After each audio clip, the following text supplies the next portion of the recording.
Hello everyone, many thanks for stopping by. When you look at the moon, when you have the terminator, um, it's nice because it does accentuate the features on the moon.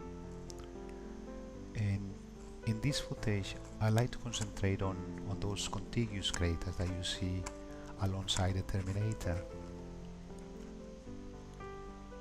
And these craters, they seem to be interconnected.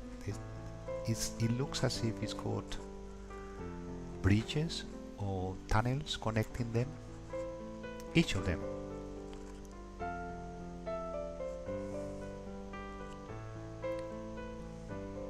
I mean, you can see most of them are complex craters that have peaks in the middle, and those peaks seem to be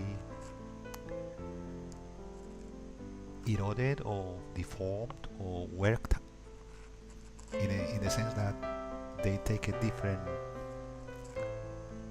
look. They look like bridges, they look like highways which connect one crater to the next one up.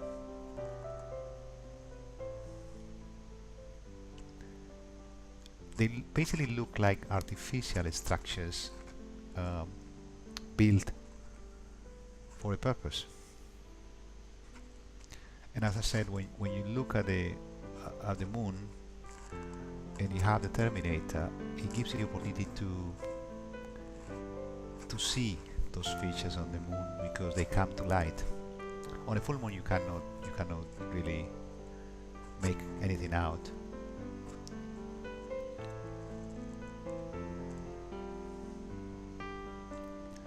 And this is a potential scenario, fictitious scenario that I just come up with.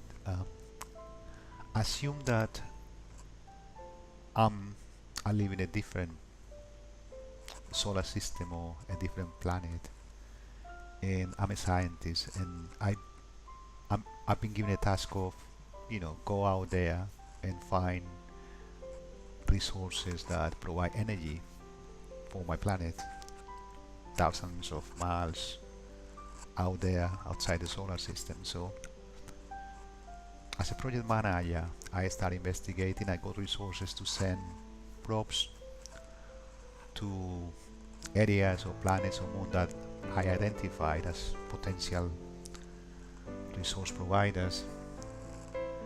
So I send probes out and I use spectral imaging or special techniques to remotely identify what resources those moons or those planets have. And having done that, then I got my workforce. So we have high technology equipment. We conquered space already. So I get a team of high-tech spaceships and rigs that can travel to space and go to those planets or moons that are already identified. And obviously I like to concentrate on an area that has a lot of resources, not isolated.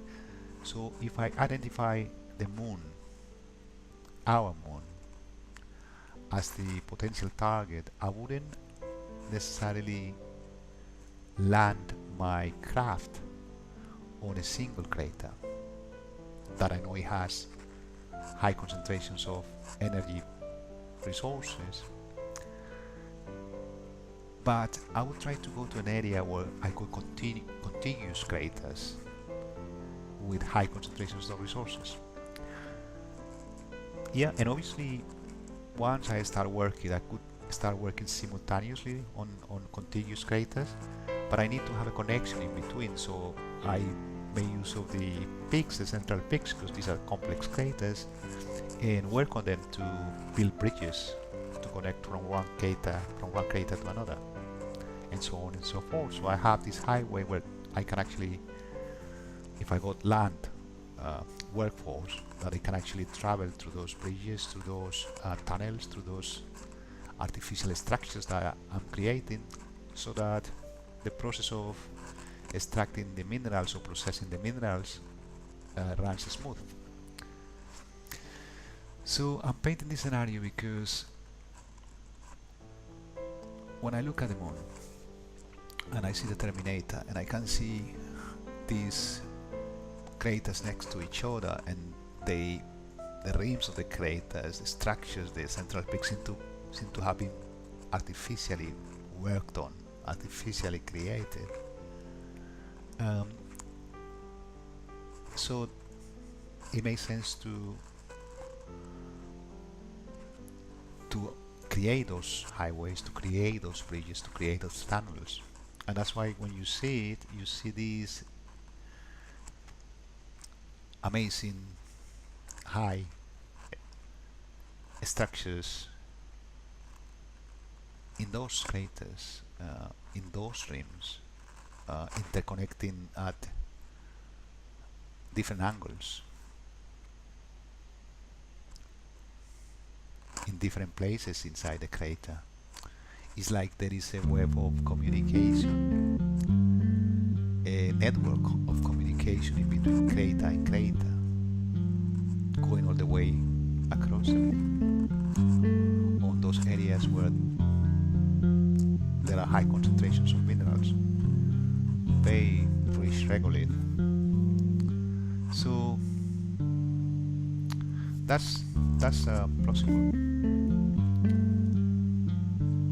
I mean, look at Ptolemaeus on the top left of this picture, and see the connections between Ptolemaeus and next crater down, Alphonsus,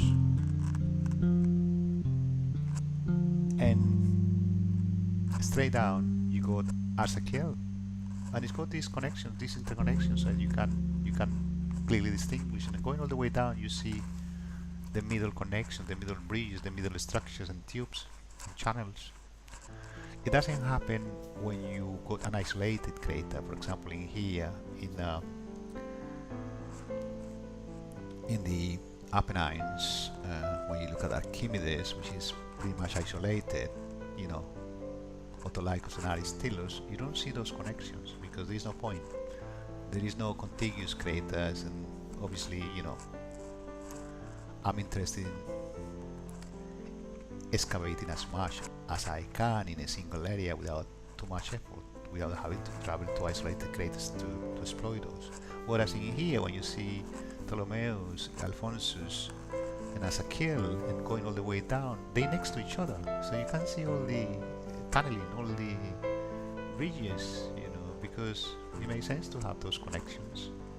It makes sense to exploit those minerals and create habitats inside those craters, and it's a whole infrastructure built for that purpose.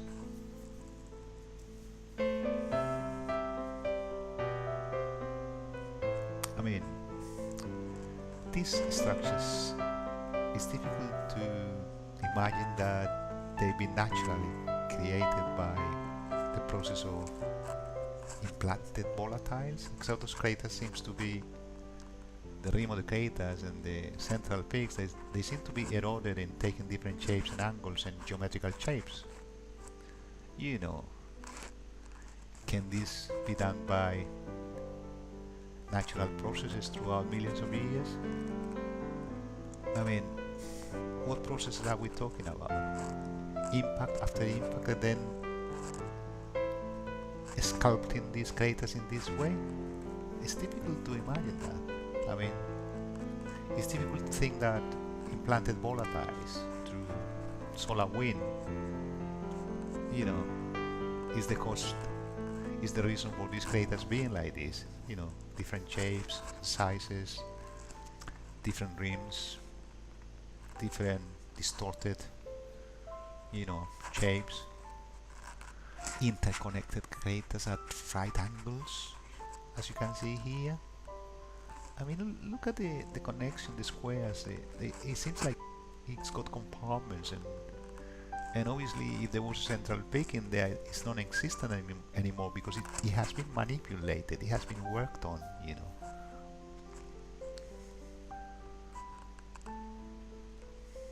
I mean, it's something to think about.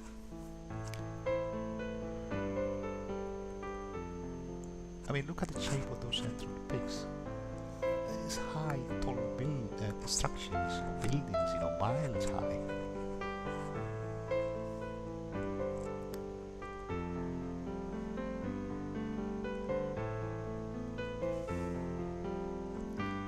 I mean, these are craters that are, hundreds of kilometers wide, with the structures in the middle that are 2-3 miles high. Structures that actually interconnect the craters and then actually go under in this complicated web or articulated web of tunnels and channels and very intricate, geometrically shaped to facilitate exploitation of resources and transportation, basically. And obviously you see areas that are flat because you got your machines, your rigs, your huge machinery that need to be placed somewhere or land somewhere, so you work on these craters to have those highways or those flat areas where you can easily establish yourself, your headquarters, your bases. Now, it's a concept that you need to consider.